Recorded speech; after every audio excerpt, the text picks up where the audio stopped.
இன்றைக்கி நம்ம திரை விமர்சனத்தில் இயக்குனர் ஆத்விக் ரவிச்சந்திரன் இயக்கத்தில் வெளிவந்திருக்க குட் பேட் அக்லி படத்தை பற்றி தான் பார்க்க போகிறோம். இந்த படத்தில் அஜித்குமார், த்ரிஷா, பிரசன்னா, சிம்ரன் இவங்கெல்லாம் நடிச்சிருக்காங்க. ரொம்ப நாளைக்கு அப்புறமா தலை அஜித் இந்த படத்தில் செம மாஸ் பண்ணியிருக்காரு. பழைய அஜித் சாரை திரும்ப பார்த்த மாதிரி இருந்தது. தலை ரசிகர்களுக்கெல்லாம் இது ஒரு தரமான சம்பவம்னே சொல்லலாம். இப்போ இந்த படத்தோட கதையை பற்றி பார்க்கலாம். படத்தோட ஹீரோ ஒரு மிகப்பெரிய டானாக இருக்கார்.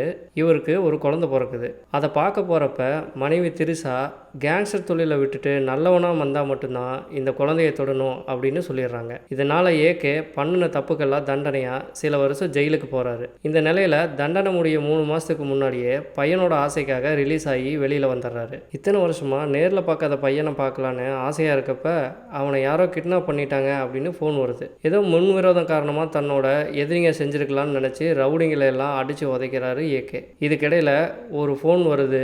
ஏகேவோட பையன் த்ரிஷா சொந்த ஊரான ஸ்பெயினில் ட்ரக் கேஸில் அரெஸ்ட் ஆகிருக்காருன்னு. இதை கேட்ட ஏகே ஷாக் ஆகி உடனே அங்கே போகிறாரு. இதுக்கப்புறமா அந்த பையன் ஏன் அரெஸ்ட் ஆனா, அவனை இதிலிருந்து எப்படி வெளியே கொண்டு வராரு அப்படிங்கிறதான் இந்த படத்தோட மீதி கதை. இப்போ இந்த படத்தோட ப்ளஸ் எல்லாம் என்னென்னு பார்க்கலாம். பொதுவாக எல்லாரும் படத்துக்கு போகிறதே கவலையை மறந்து பொழுதுபோக்குக்காக தான் போகிறோம். இந்த படத்தில் அது ஓகேவாக தான் இருக்குது. அது மட்டும் இல்லாமல் டான் கேரக்டருக்கு பர்ஃபெக்ட் ஃபிட் அப்படின்னாவே அது ஏகே தான் அப்படின்னு இந்த படத்துலேயும் ப்ரூவ் பண்ணியிருக்காரு. தலை ஃபேன்ஸு அவரை எப்படிலாம் பார்க்க நினைக்கிறாங்களோ அதை ஃபில் பண்ணியிருக்காரு இயக்குனர் ஆதிக் ரவிச்சந்திரன். அதுலேயும் இன்டர்வல் பிளாக்ல தளபதியோட ஃபேவரட் டைலாக்கை தலை வாயால் பேச வச்சு மாஸ் பண்ணிட்டாருன்னே சொல்லலாம். த்ரிஷா வழக்கம் போல் இதுலேயும் அழகு பொம்மையாக வராங்க.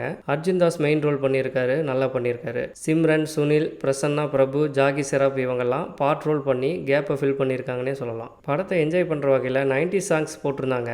அது கொஞ்சம் ஃபன் மூமெண்ட்டாக தான் இருந்தது. இப்போ இந்த படத்தோட மைனஸ்லாம் என்னென்னு பார்க்கலாம். படத்துக்கு கதை போதுமான அளவு தான் இருக்குது. ஆனால் அதை ஒரு நல்ல தெளிவான ஸ்க்ரீன் பிளேவாக பண்ணாமல் முழுக்க ஃபேன்ஸுக்காக பண்ணுறேன்னு பழைய படத்தோட கேரக்டர்லாம் உள்ளே கொண்டு வந்ததுனால கதைக்குள்ளே கவனம் செலுத்த முடியாமல் வெறும் மாஸ் சீன்ஸை எடிட்டிங் பண்ணி பார்த்த மாதிரி தான் இருக்குது. இது எப்படி இருக்குன்னா, நமக்கு பிடிச்ச சாப்பாட்டையெல்லாம் ஒரே சட்டியில் போட்டு கலந்து சாப்பிட்டா எப்படி இருக்கும் அந்த மாதிரி தான் இருக்குது. இதில் ஜிவி பிரகாஷ் பிஜிஎம் ஓகேவாக இருந்தாலும் கன் ஷாட்ஸு, ஃபைட்ஸுக்கெல்லாம் கொஞ்சம் நல்லா பண்ணியிருக்கலான்னு தான் தோணுது. பிஜிஎம் கூட விக்ரமோட வீரதீர சூரன் படத்துக்கு போட்ட ட்ராக்கோட ஒரு ஃபாஸ்ட் ட்ராக் மாதிரி தான் இருந்தது. இது எல்லாத்துக்கும் மேலே 4 பழைய பாட்டு வருது. மொத்தம் 2 மணி நேரம் 19 நிமிஷத்தில் படத்தில் 15 நிமிஷம் டு 20 நிமிஷம் இதுக்கே போயிடுது. ஓல்டு சாங்ஸ் என்னதான் என்ஜாய் பண்ணுற மாதிரி இருந்தாலும் திரும்ப வர்றது படத்தில் விஷயம் இல்லைங்கிறத தெளிவாக காட்டுது. மொத்தத்தில் இந்த படம் ஒரு அஜித் ஃபேன்ஸுக்கான எடிட்டிங் மாதிரி தான் இருக்குது.